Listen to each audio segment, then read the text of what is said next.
Halo, Sobat pecinta misteri. Selamat datang di YouTube channel Zona Cerita Horor kita kali ini. Gimana kabarnya? Semoga sehat selalu ya. Nah, malam ini gue bakal cerita tentang dunia bisnis kuliner yang ternyata nggak cuma soal rasa dan pelayanan, tapi juga hal-hal mistis. Kalian pernah denger nggak sih cerita tentang warung makan yang tiba-tiba sepi tanpa alasan? Padahal sebelumnya ramai banget. Atau ada pelanggan yang tiba-tiba sakit setelah makan di suatu tempat? Bisa jadi itu bukan sekadar kebetulan.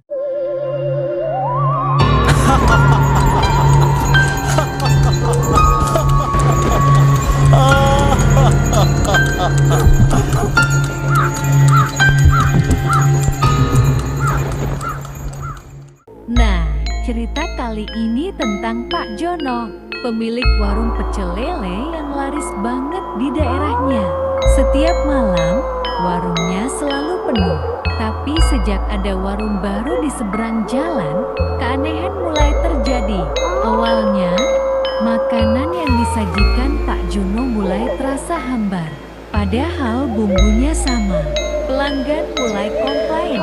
Lalu, beberapa hari kemudian, ikan-ikan di warungnya mati mendadak. Anehnya, hanya di warung Pak Jono. Puncaknya, istri Pak Jono, Bu Siti, tiba-tiba jatuh sakit. Badannya panas dingin. Tapi dokter bilang nggak ada penyakit apa-apa. Sampai suatu malam, Pak Jono ngeliat sesuatu di dapurnya. Bayangin, tengah malam, dia kebangun karena dengar suara berisik di dapur. Pas dia cek, ada belatung jatuh dari langit-langit. Lebih seremnya lagi, di sudut dapur ada sesajen kecil daun pisang berisi kembang, 7 rupa dan sepotong hati ayam yang udah menghitam. Siapa yang naruh? Pak Jono mulai curiga, jangan-jangan ini perbuatan seseorang. Mungkin dari warung sebelah yang bisnisnya sepi. Dia akhirnya manggil seorang ustaz buat ngecek. Dan bener aja, katanya ada energi negatif yang sengaja dikirim buat merusak usaha Pak Jono. Setelah beberapa ritual pembersihan, warung Pak Jono mulai normal lagi. Tapi yang bikin merinding, warung sebelah yang tadinya sepi justru malah tutup tanpa alasan. Jadi, teman-teman, persaingan bisnis emang wajar. Tapi kalau sampai pakai cara mistis, serem banget, kan? Hati-hati ya. Kalau makan di tempat baru, siapa tahu ada yang gak kasat mata di sana. Nah, setelah warung sebelah tiba-tiba tutup, semuanya memang terasa kembali normal. Pelanggan Pak Jono mulai ramai lagi, makanannya gak hambar, dan kejadian aneh pun berhenti. Tapi, ternyata masalah belum selesai. Suatu malam, Pak Jono lagi bersihin dapur. Udah hampir tengah malam, istrinya udah tidur, dan dia sendirian di warung. Saat dia lagi nyapu lantai, tiba-tiba listrik mati. Warung jadi gelap gulita. Awalnya, dia pikir ini cuma mati lampu biasa, tapi pas dia nyalain sentreti, dia kaget setengah mati. Di pojokan dapur, ada sesuatu yang gak seharusnya ada. Bayangin, di sana ada boneka jerami kecil yang diikat dengan benang hitam. Tangannya terikat ke belakang, dan di dadanya ada paku panjang yang tertancap. Pak Jono langsung mundur, jantungnya dag-dag-dag kenceng banget. Dia sadar, ini pasti bukan kebetulan. Ada yang masih dendam sama dia. Besoknya, dia manggil ustaz lagi. Kali ini, ritual pembersihannya lebih berat.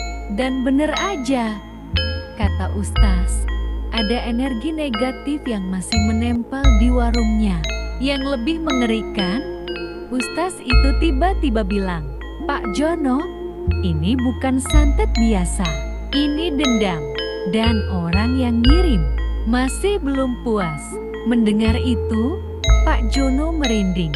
Siapa sebenarnya orang di balik semua ini? Jeti, setelah nemuin boneka jerami dengan paku di dadanya, Pak Jono makin yakin kalau ada seseorang yang masih dendam sama dia. Apalagi, Ustaz yang dipanggil bilang kalau ini bukan sekadar santet biasa, tapi ada niat jahat yang lebih dalam. Nah, malam itu, Pak Jono memutuskan buat nggak tidur. Dia mau jaga warungnya. Dia ngerasa ada sesuatu yang bakal terjadi. Dan bener aja, sekitar jam 2 pagi, dia dengar suara langkah kaki di depan warung. Pak Jono ngintip dari balik jendela. Ada seseorang berdiri di sana. Sosoknya kurus, pakai baju lusuh, dan rambutnya berantakan. Wajahnya nggak terlalu kelihatan karena tertutup bayangan. Tapi yang bikin merinding, orang itu berdiri diam, lama banget, sambil menatap warungnya. Pak Jono pengen ngecek, tapi tiba-tiba orang itu melangkah ke arah pintu. Pak Jono buru-buru mundur. Dia ngerasa ada yang gak beres. Dan benar, saat dia berbalik, di dinding dapur, muncul bercak hitam yang menjalar. Bau anyir tiba-tiba menyeruak ke seluruh ruangan. Pak Jono panik. Dia langsung baca doa yang diajarkan Ustaz sebelumnya. Perlahan, bercak hitam itu mulai memudar. Tapi di luar, terdengar suara tertawa lirih yang bikin bulu kuduk berdiri. Besoknya, Pak Jono cerita ke Ustaz. Dari situ, mereka akhirnya tahu sesuatu yang bikin merinding. Orang yang selama ini mengirim santet ke Pak Jono adalah mantan karyawan warung sebelah. Ternyata, dia dulu kerja di warung itu, tapi dipecat karena ketahuan mencuri. Sejak saat itu, dia dendam dan mulai belajar ilmu hitam buat balas dendam. Bukan cuma ke pemilik warung lama, tapi juga siapapun yang bikin warung itu kalah saing. Tapi setelah ritual pembersihan terakhir, akhirnya semua gangguan berhenti. Pak Jono bisa bernapas lega. Setelah tahu kalau pelaku santet adalah mantan karyawan warung sebelah, Pak Jono udah ngerasa lebih tenang. Ritual pembersihan udah dilakukan, dan gangguan mistis di warungnya mulai hilang. Tapi, ternyata ini belum selesai. Malam itu, Pak Jono dan istrinya tidur lebih awal. Udah beberapa hari mereka nggak diganggu. Jadi mereka pikir semuanya udah benar-benar berakhir.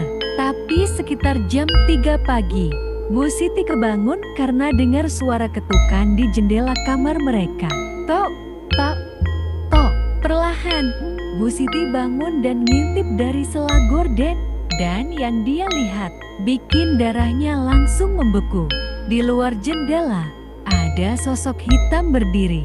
Tingginya hampir 2 meter, tubuhnya kurus, dan wajahnya kosong, nggak ada mata, nggak ada mulut, hanya bayangan hitam yang diam di sana. Bu Siti spontan teriak. Pak Jono langsung bangun dan lari ke arah jendela. Tapi pas dia buka gordennya, sosok itu udah nggak ada. Malam itu juga, Pak Jono nelpon Ustaz yang sebelumnya ngebantu dia. Ustaz datang, dan kali ini dia bilang sesuatu yang bikin Pak Jono makin merinding. Pak Jono, santetnya belum hilang sepenuhnya. Ada energi yang masih terikat di sini dan harus dilepaskan secepatnya. Ustaz itu kemudian melakukan ritual terakhir. Dia menaburkan garam di setiap sudut rumah dan warung, membakar kemenyan, dan membaca doa-doa khusus. Dan saat itu juga, sesuatu terjadi. Dari atap warung, terdengar suara seperti benda berat yang jatuh. Pak Jono dan Ustaz langsung lari keluar, dan mereka menemukan sesuatu yang gak masuk akal. Di tanah, ada bangkai ayam hitam yang membusuk, penuh belatung. Di lehernya, ada lilitan benang merah tanda kalau ini adalah bagian dari ritual santet yang sangat kuat. Ustaz buru-buru membakar bangkai ayam itu sambil membaca doa. Api berkobar besar, lebih besar dari seharusnya. seolah ada sesuatu yang ikut terbakar di dalamnya. Dan sejak malam itu, semuanya benar-benar kembali normal. Warung Pak Jono tetap ramai, istrinya sehat, dan gak ada lagi suara aneh di malam hari. Pelaku santetnya, kata orang-orang, dia kabarnya jatuh sakit parah dan akhirnya meninggal beberapa bulan kemudian. Apakah itu karma? Atau ada sesuatu yang lebih besar yang membalas perbuatannya? Hanya Tuhan yang tahu. Setelah Ustaz melakukan ritual terakhir, semuanya memang terlihat normal. Warung tetap ramai, makanan kembali enak, dan gangguan mistis berhenti. Tapi, ada satu hal yang terlewat. Beberapa minggu setelah kejadian itu, Pak Jono mulai mimpi aneh. Dalam mimpinya, dia selalu melihat warungnya dalam keadaan sepi. Meja-meja kotor, lampu berkedip-kedip, dan di pojokan ada seseorang yang duduk membelakanginya. Setiap kali dia coba mendekat, orang itu selalu berbisik pelan, "Belum selesai, belum selesai." Pak Jono selalu terbangun dengan keringat dingin, tapi dia mengabaikannya, menganggap itu hanya sisa ketakutan dari kejadian sebelumnya. Sampai akhirnya, sesuatu yang lebih nyata terjadi. Suatu malam, salah satu pegawainya, Sari, pulang lebih larut dari biasanya. Dia membersihkan dapur sendirian karena pegawai lain udah pulang duluan. Saat dia keluar dari warung dan mengunci pintu, tiba-tiba dia mendengar suara langkah kaki di belakangnya. Pelan, menyeret, seolah seseorang berjalan dengan kaki yang berat. Sari menoleh, tapi gak ada siapa-siapa. Jalanan sepi. Dia mempercepat langkah, tapi suara itu masih ada, semakin dekat. Saat dia melewati kaca warung, dia melirik ke pantulannya. Dan di sana, dia melihat sesuatu yang gak seharusnya ada. Bayangan hitam, tinggi, kurus, dengan mata melotot. Sari menjerit dan langsung lari sekencang-kencangnya. Besok paginya, dia datang ke warung dengan wajah pucat. Pak Jono langsung tahu ada yang gak beres. Dan malam itu juga, dia menelpon Ustaz yang sebelumnya membantunya. Tapi kali ini, jawabannya bikin bulu kuduk berdiri. "Pak Jono, saya nggak bisa bantu lagi. Ini bukan cuma santet. Ini dendam dari sesuatu yang lebih besar. Saya sarankan, cari orang yang lebih kuat." Pak Jono terdiam. Jika Ustaz saja sudah angkat tangan, maka apa yang sebenarnya sedang ia hadapi? Ini bukan sekadar santet biasa ternyata.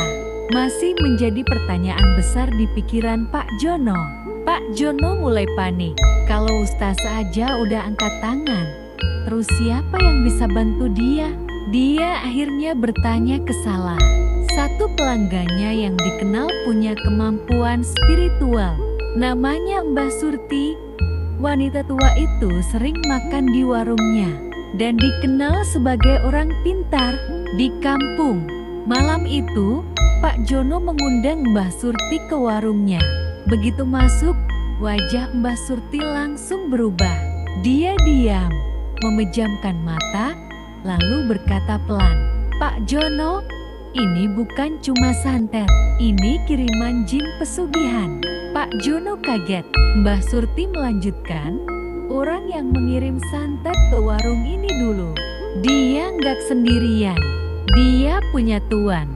Dan tuannya itu nggak suka kalau mangsanya diambil." Pak Jono semakin merinding. Jeti, meskipun pelaku santet sudah meninggal, ternyata masih ada sesuatu yang tertinggal. Mbah Surti mengeluarkan kantong kecil berisi dupa dan beberapa helai daun sirih. Dia mulai membaca mantra, lalu meniupkan asap dupa ke 4 sudut warung. Saat itu juga terdengar suara berderak dari dalam dapur, seperti suara kayu yang patah. Pak Jono dan istrinya melirik ke arah dapur. jantung mereka berdebar kencang. Kemudian, tok, tok, tok, pintu dapur diketuk dari dalam. Padahal, nggak ada siapa-siapa di sana. Pak Jono melangkah mundur, tapi Mbah Surti tetap diam. Dia menutup matanya lagi, lalu berkata, "Jangan dibuka, Pak. Dia mau keluar, tapi bukan sekarang waktunya." Pak Jono menelan ludah. Dia ingin bertanya siapa dia yang dimaksud, tapi Mbah Surti sudah kembali membaca mantra. Kemudian, tiba-tiba angin dingin berhembus masuk ke dalam warung.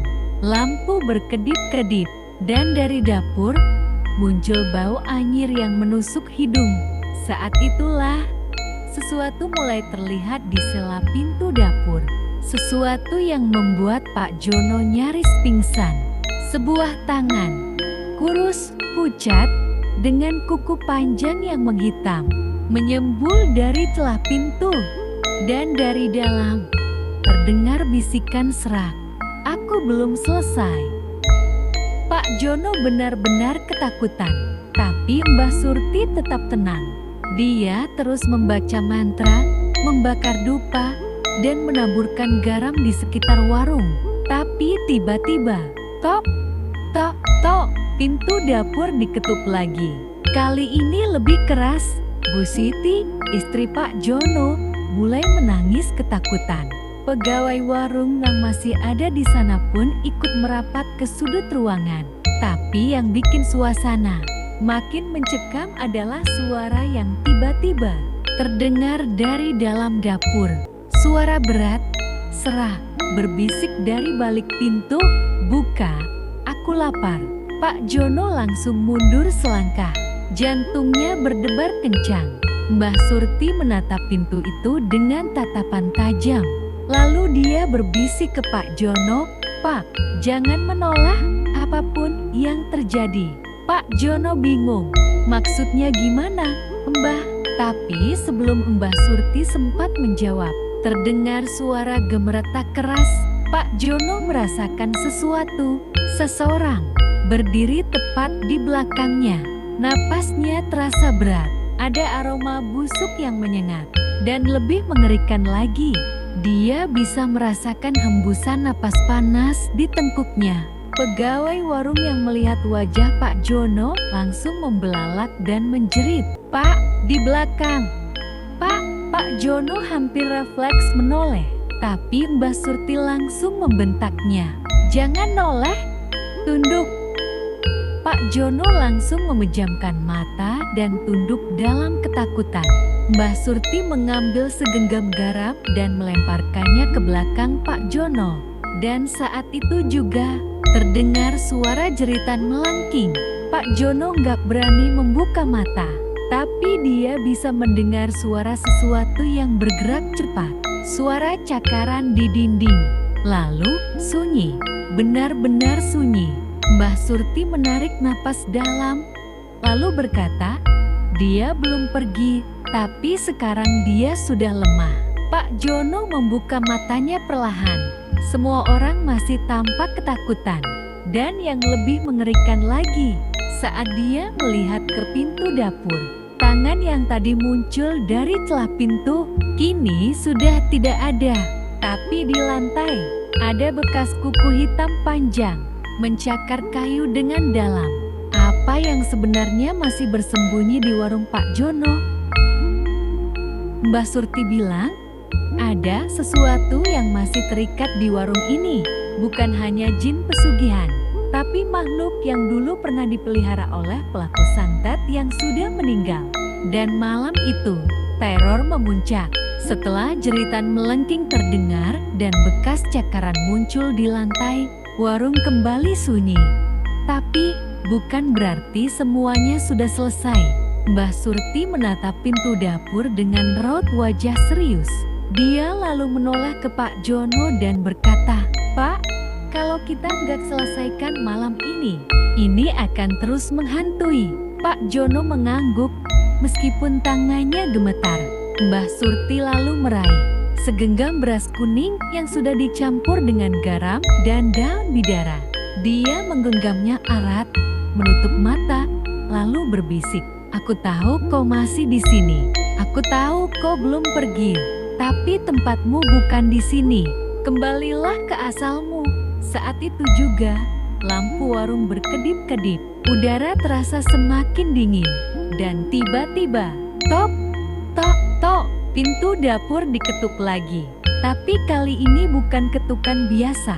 Pintu bergetar hebat, seperti ada sesuatu yang menggedornya dengan marah.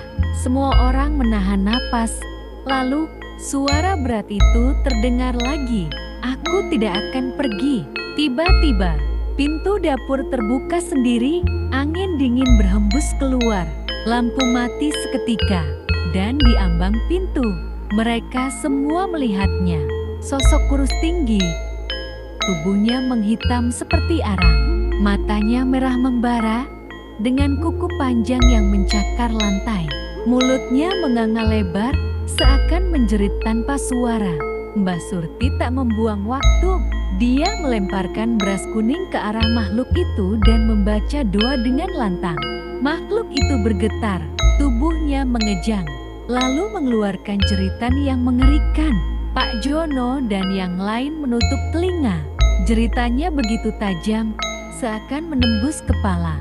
Lalu, tubuh makhluk itu perlahan membakar dirinya sendiri, seperti arang yang menyala, lalu berubah jadi abu. Dan saat abu terakhir jatuh ke lantai, sunyi, udara kembali normal. Warung tak lagi terasa dingin. Pintu dapur tertutup perlahan. Mbah Surti menarik napas panjang. "Sudah selesai." Pak Jono nyaris tak percaya. Semua terasa begitu cepat. Tapi akhirnya, warungnya benar-benar bebas. Sejak malam itu, tak ada lagi gangguan. Warung kembali normal. Tak ada suara ketukan. Tak ada bau busuk. Tak ada mimpi buruk. Tapi satu hal yang bikin merinding. Di lantai dapur, tepat di tempat makhluk itu terakhir kali berdiri, bekas cakaran itu masih ada. Apakah ini benar-benar sudah berakhir? Atau sesuatu masih menunggu di sana? Nah, teman-teman, itulah akhir dari kisah santet di warung sebelah. Tapi ingat, dalam dunia yang kita tinggali, ada hal-hal yang tak bisa dijelaskan dengan logika. Kalau kalian punya usaha, jangan cuma jaga dari saingan yang terlihat, tapi juga dari yang tak kasat mata. Sampai jumpa di cerita horor berikutnya. Dan ingat, kalau ada ketukan di pintu, pastikan dulu, itu bukan sesuatu yang mencari jalan pulang.